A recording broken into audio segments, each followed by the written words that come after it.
Хэрвээ чи ганцаараа олон улс тойлуулж үхээд өөрийн ертөнцөд танихгүй хүнийг бий төрүүд амьд үлдэхийн тулд заавал боксер хичээлэх болчихвол яах вэ? Бичлэгээ бүтнээр нь үзээрэй. За манай монхоо маань хаа нэгтээ хэдэн нөхдүүд нэг залууг пойлдоо зодсон байгаагаар эхэлдэг. Мэдээж нь зодуулаад цус алдсан сууж байгаа нөхөр бол манай болтгүй. Нэр нь Парк Хангтэй. Наавш гэж энэ үнэхээр өвдөж байна. Би чам сүүлийн тавьгаад татах хугацаа өгье. Маш их баярлалаа. Манай дүүг амархан цааш нь харуулаарай. Уушлаарай хаа. Би чамайг мэднэ өвдгөө юм тийм ээ. Чи зүгээр л бусдын хэлснийг хийж байна. Миний амьдрал уур болон цөхрлөөр дүүрэн байсан. Мэдээж би одоо ч түүнээс салмааргүй. Боксинг миний хувьд бүх зүйл маань байсан. Надад өндөр цохилтын үж чанар бүгд байсан. Би ахлах сургууль байхдаа боксийн ертөнцид ирээдүйтэй тамирчин гэж нэрлэгддэг байсан. Гэтэ би өдөө хатгалуудыг үл тоож чадаагүй. Учир нь би сэтгэл хөдлөлөө барьж чаддгүй байлаа. Бид намайг дахин боксохыг хорьсон. Эргийн эрхөөр боломж байсан баг л та. Гэтэ эцэст нь боксч болох боломж байсан л юм байна. Одоо харамцгаас өнгөрсөн ч гэлээ. Хэрвээ би боломжтой байсан бол дахиад ганцхан л удаа боксдмоор байна. Чам шиг боксing сурагч байна гэхлээр ой голдож байна. Хөөе Кали сэрээч. Өө наач үхсэн юм уу Кали? Энэ өхөл надад хамаагүй шүү. Өө явцгаая. Сая юм байсан бэ? Миний нэр. Энд ч одоо юу вэ? Би яалч гутглуулж үхсэн шүү дээ. Кали гэж юм бэ? Манай хүн тэгээд ийм туранхай шар устай үхдэг мэд орцсон байдаг. Зя тэгээд хэд хоног өнгөрвөө. Ялагцнууд нь уурхаар явна. Мэдээж ялвал эндээ үлдэнэ. Тэгээд нэг зааварлагчиг хүн юм хэлээд байж идэг. Манай хүний энэ байгаа газар нь болохоор нэг ёсны боолуудын боксing сургууль юм шиг байгаа. Хэрвээ уурхаар явмааргүй бол үхтлээ бэлтгэлээ. Энэ зааварлагчийг Никсер гэдэг юм байлээ. Тэгээд саарл гэдэл явчихъя. Одоо та нар танарт оноож өгөх хүнийг сайн сонсоорой. Хорос Мерос 2. Бас Ундат Пицца 2. Бас Кизо Дайман. Бас Жони Цэсэр. Бас Слит Кали 2. Саяны нэр дурдснууд 7 хоногийн дараа хоорондоо тулаалтна. За ойлгомжтой болчлоо.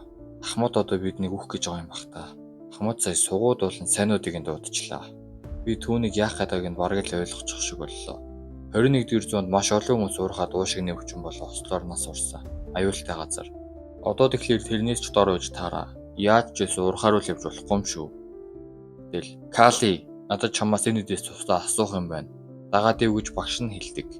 Энэ одоо дахиад л тусаа зөвлөгөө авах гэж байгаа юм бах та. Наа ч бэлтгэлээ гүйцэхгүй байгаа суух штэ. Кали, би чиний нэрийг эзнээс чинь халахаар өгсөн. Тийм гэж үү? Би боксч юм биш. Надад жижиг бие л байна. Ийм биетэй уурхаа явах юм бол би жил хэрэггүй хөөх бах та. Гээд юм бодоод байж ахтан саарлаа гэж. Би танай эзэн чамайг өөр эзэн зар гэж зөвлөнө. Үгүй би дараа 7 хоног толиалтнаа. Чи Кали мөн үү? Ингийн үед бол чи аль хэдийн уйлж авах ёстой доо. Багшаа би заавал боксч болох болно. Хэрвээ тийм бол би илүү мэдлэхгүй. Харин бодлоо өөрчилгөөл чи хизээч ирсэн над дээр хүрээд ирээрэй гэж багш нь хэлдэг. Би Кали гэж үү? Мэдээж үгүй. Шинэ амьдрал 20 дахь боломж олдох хүртэл би дэлхий дээр Парк Хангтэй гэх гангстер байсан. Дахин боксдох боломж. Гэхдээ ийм хэврэг төсвөргүй биетэй байж байдаг. Би маань хожуу өсөлттэй бас сул цохилттой байна. Хараад бахны Кали энэ хэврэг сул биенээсээ болоод их дээрлгүүлэг байсан бололтой. Яагаад ийм биетэй 20 дахь боломж олдож байгаа? Өөй Кали, дахиад л эхэллээ те. Би энэ бацаанд дуртай байгаагүй. Энийг багш онцгойлж авч үзээд байгаа нь асуудал болоод байгаа юм. Тэр ч арчаагүй юм аа. Энэ муу ихэнхдээ ингэж зодуулаад унаад өгдөг. Гэтэ тэсэд байна уу да? Энэ биений эзэн ямар арчаагүй юмд байсан юм бэ? Одоо чиний цариг 7 хоног л харах нь дээ. Тийм ээ. Учир нь чи уурхаараа очно. Энэ муучин. Ийм том нудрагыг ийм биеэр би яах вэ? Гэтэл бүдүүнийгийн гар нь манай унд удаашаа шарагдаад бултчихдээ. Би бултчлаа. Сая яачав? Чи мө бицхан харах. Манай хүн тэгээд хөөрхийд бултаад бүдүүнийг илэгдэчихдэг. Дааж бүдүүнээ манай хүнийг барьж аваад энийг ч гайхна гэж бодоо юу? Гээд зөгчөөд яваад өгдөг. Манай хүн болохоор явцгаасныхан дараа энийг идэвдэг. Учир нь өөрт нь байгаа чухал зүйл гарны хөдөлгөөн нүдний урдаа анзаараагүй юу ч байснаа шоолоод гэхүү дээ. Тэгээд манай хүн хөөрхийд нь даваа талтай болчихж байгаа юм л та. Кали маань би яална? Амьд үлдэнэ гэж өөртөө амлалт өгдөг. 20 жилийн өмнө хувьд гладиаторуудыг яг эд үед бослог гараад энгийн цэргүүд арай ч өгөж гладиаторуудыг дарсан юм байна. Тэгээд гладиаторын системийг улсаа салаад зөвхөн нударгаар тулалдаг болгочих. Тэрийн ч хүмүүст үзүүштэй байсан юм байна. Ингэж л энэ ертөнцид бокс үлдсэн гэхүү дээ. Манай Кали ийм биеэр амархан зодуулна. Хүчтэй байхгүй бол амьд үлдэхгүй болгохон чадхаараа гүйж үүдэг. Тэрийг нь саарлаа багшараад. Үргэлж хойно хоцорд хүүхэд талдаагүй ч байна. Энэ хүүхэд өмнө нь юм байсан бол түүнийг явуулдаггүй ээжтэй. Түүнд юу тохиолдсон бол Кали яга ингэж гүгээд байна. Цаадах чинь толгойдоо бэртэл авснаас хойш өөр болсон юм шиг санагдахгүй байна уу? Юу? Кали толгойдоо гэмтэл авсаа? Юу гэсэн үг вэ? Кали дахиад зодуулсан юм уу? Тийм ээ. Гэхдээ бусад үеэсээ арай илүү зодуулсан байсан. Би бүр толгойдоо хамаг юмнаас нь цус гараад түүнийг өгччлээ л гэж бодсон. Өглийг мэдрээд өөр болсон юм гэж юу? Түүнийг жаахан ажиглах хэрэгтэй гэж Сарла багш дотроо боддог. Өдөр нь бүгдээрээ л бэлтгэл хийж байдаг. Бүгдээрээ л урхаа явахгүй нь хичээж байна. Би ч гэсэн хичээх хэрэгтэй. Гэтэ энэ бэлтгэл үр дүнгүй. Ийм биеэр хүн цохилт өгөх боломжгүй. Би эрүү гэх мэт чухал хэсгүүдийг онилох хэрэгтэй.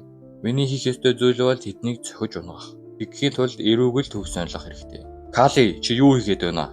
Бид нар өөрөө өөрсдөө хэм маягаар бэлтгэл хийж болохгүй гэж юу? Энэ соёлгүй боцооныг хараад байгаарай. Бид нар чамайг төрхөөс өмнө тулаанчад байсан юм шүү. Ахмадуудаа үл тооход сайн зүйл байхгүй гэдгийг чи мэдж байна уу? Зүгээр мод аваад түрүүнийхийг давт. Байзаарай. Чи ааваасаа суралцаад байгаа мó? Хэрвээ наадах чинь аврагын бэлтгэлийн хэм маяг бол сурах зүйл байгаа. Тийм бол наад хэм маягаараа бэлтэж болно. Гэт Сарла багш манай бэлтгэлийг зөвшөөрдөг. Тавирон авраг байсан. Гэтэ бокс ч юм биш. Тэр түүнд өөр зүйл заасан юм болов. Ямар ч тач Кали тэр өдрөөс хойш өөрчлөгдсөн бололтой. Одооноос өөр мэдрэгдэж байна шүү. Ядарч өглөө. Ямар нэг амтай мэдмэр санагчлаа. Тэгсэн манай хүн ч алюминий модод ор цууж байдیں۔ Дээл сайхан идэж байсан доор нэг язгуурт эмхтэй ирсэн. Чамд ямар нэг тайлбар байхгүй юу? Одоохон надад нэг алим аваад буугаад ир гэдэг. Манай хүн алим аваад чад өгсөн. Чи бэлтгэлийн кампын боолов. Эндхийг язгууртны гэр бүлийн цэцэрлэг гэж мэддэггүй юм уу? Хэрвээ чи баригдсан бол шийдгүүлэх ёстой. Би үнэхээр мэдээгүй. Чи намайг ч гэсэн хэн гэдгийг мэддэггүй юм байна. Миний нэр бол Азаа. Харин миний аа бол Барон Гадол, чиний эзэн. Одоо чи нэрээ хэлээч боолоо. Кали. Сайн байна. Би чамайг энэ удаа хараагүй юм шиг царайлаа. Харин дахиж үрэгдвэл би чамайг өөрөө шавхран шүү. Одоо хурдан хүн харахаас өмнө яв. За баярлалаа хадагтай гээд манай хүнд үнэхээр аз тохиодог. Азаа болохоор манай хүнийг хараад хоцордог. Дараа нь манай Калигийн бэлтгэлийг бүдүүнээ харснаа. Кали өөр болчих. Энэ бэлтгэлийн хэм маягаар бусдын анхаарлыг татаад байх юм. Бас тэр өдөр тэр намайг цохиж чадсан. Энэ хэвээрээ үргэлжилбэл энэ төгсгөл. Зөлөг гэж багш нар яга ирэхгүй байгаа юм. Эцэд удаад явцгаасан гэсээ. Энийг бүдүүнээ ашиглаад манай Кали руу ардаасан дээрсэн Кали болтаад бүдүүнийг яг өрөөнд нь цогцох шахдаг. Яна уушлаарай. Би хитрхийх төвлөрсөн ар чамаг байна гэж мэдсэнгүү. Чамаг цохоогүй үсттэй. Би зүгээр. Чи тулаанаас өмнө бэртэж болохгүй штэ. Тийм ээ. За. Тэгвэл би хийж өгсөн зүйлээ буцаад орлоо шүү. Гэт манай хүн яваад өгнө. Нөгөө нэг хөр бүдүүнийг чи зүгээр нэг л цэнхэр байх чинь санаа ч зовё гэсэн. Юу санаа зовох гэж. Би ч Кали шиг суг өрсөлдөгчтэй азтай байна шүү. Үүнээс дээр юм гэж юу ахав дээ. За Кали өөрчлөгдсөн үний юм байна. Дандаа л уйлж гай болоод бид нараар зодуулдаг байсан. Гэтэ сүүлийн үед илүү нухацтай харагдаг болсон. Бүдүүнээ чи хамаагүй хайхрамжгүй болохгүй шүү. Энийг бүдүүнээ сонсоод хоороос хүртэл Калиг анхаарч байна. Гээд сандарчхана. За Кали бол Кали штэ. Санаа зовлтгүй наад хогоо уурахаар явуулчих заа юу. Энэ залуугийн нэр нь Торис. Нэрээр нь явчих. Бүдүүнээ болохоор мэдээжтэйгээ тулаад царайлна. Энэ үед боолуудын эзний Сарла багш очсон Ярамагийн хийж байдаг. Энэ хүн бол боолуудын эзэн Барон Гадол. Барон тэгээ Торисыг Сарла багшаас асуудیں۔ Сарла багш болохоор Торисыг хүчтэй, шаламгаа тэнцвэртэй, сул талаа давуу тал болгосон хүү байгаа юм. Би түүнийг авраг болох ирээдүйтэй гэж бодож байгаа. Гэсэн Барон Гадол. Надад чамаас гуйх нэг юм байна. Манай бэлтгэлийн боломж ололцоо буураа тал болоод аврахаар явуулах гэж байгааг чи мэдэн дээ. Би тэгээд хэдэн мөнгө хийхин тулд үзэгчд өрсөн байгаа. Чи тэдэнд үзүүштэй тулаа үзүүлээрэ гэдэг. Сарла багш бол за би тийгснээ дотроо бол таал юм ажилгүй болохоор бэлтгэлийн талбайд ороцсон штэ. Таны шунлаас улсан гэд бодож байдаг. Энэ Барон Гадолфын бэлтгэлийн төв нь 15 жил болж байгаа юм байна лээ. Эхний 5 жилдээ дажгүй явж байгаа сүүлийн 10 жил тулаанчтай хэтэрхийх тулуулаад өгүүлчиж. Бас 2 жилийн өмнө залуу тулаанчтай Барон Гадолф улсын тэмцээнд оруулаад өгүүлсэн. Тэгэхээр энэ муу их шунлтай нөхөр ах нэ. Нэрийн Барон Гадолф хүн чинь Азаа. Азаа тэгээд манай Калиг үзмээр санагдсан байлгүй аваас сагуугаад боксийн тулаануудыг нь үзэхээр болчдөг. За тэгээд нөгөө тулааны өдөр нь эхлэвэ. Торос болохоор амархан байна гэж шуудхан л өрсөлдөгчөө ялчдаг. Хамгийн сүүлээр нь бүдүүний Кали өвөр тулааны талбар дээр гарч ирвэ. Энэ үеэр Азаа ийм жижиг үедээ тэрхүү тулаанч болж чадах болов уу гэж Сарла багшаас асуудаг. Багш маань болохоор би хүч өр нэлээд хамаатай. Гэхдээ түүнд боломж байгаа гэдэг. Талбар дээр бүдүүнээ Кали чи зүгээр буугаад өгчих юм уу? Тэгэхгүй бол чи эрүүл мэндгүй болох болно гэж яддаг. Кали болохоор чи амшигтай сайн чадвартай байсан бол аль хэдийн авраг болчих байсан гэж хэлдэг. Манай Калич биерүүн цохиул нөлөөгүйж бодоод эрүүгээл онцлохыг боддог. Бүдүүнээ бол шууд л цохиод эхэлдэг.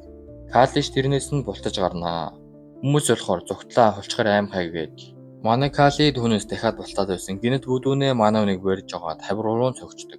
Уг нь алдаа юм байна лээ шүү дээ. Манай хүн цаг дуусахаас өмнө босоод өмнө нэг үхэж үзсэн болохоор одоо амьд үлдэнэгээд хугархаа авирахтаа үзгээр болдог. Манай үнийг толгойдоо цохиулсан шашгараад анхаарлаа алдаад дахиад ярихт нь бүдүүнийг яг гоё ирүүнд нь онцдог. Гэтэл бүдүүнээ шинэ ганц цохиул намайг ална гэж бодоо юу? Эснээ нам унаад өгнө. 10-аас 1 хүртэл тоолсон бүдүүнээс сэрдгүү. Манай Кали тэгээд энэ тулаад албан ёсоор ялж байгаамаа. Калич би хоёр дахь амьдралаа өрөнд хараа ихгүй гэж боддیں۔ Тэгээд бүдүүнээ маань өөрөө уур харгаа явлаа гэж. Одоо тэгээд 10 давсан идэх хүүхдүүдлийн дүлдэж байгаа юм лээ.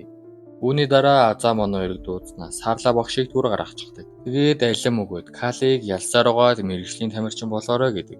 Яагаад тэгэд вэ нэ гэхлээр мэрэгжлийн тамирчин болсноор эрхчлөөтэй болох болно гэдэг. Тийм ч учраас энэ тоороос эрхчлөөтэй болохын тулд амар шаргуу бэлтгэл хийдэг. Бас Кали шиг зориггүй юмнуудыг үзээ яддаг гинэ.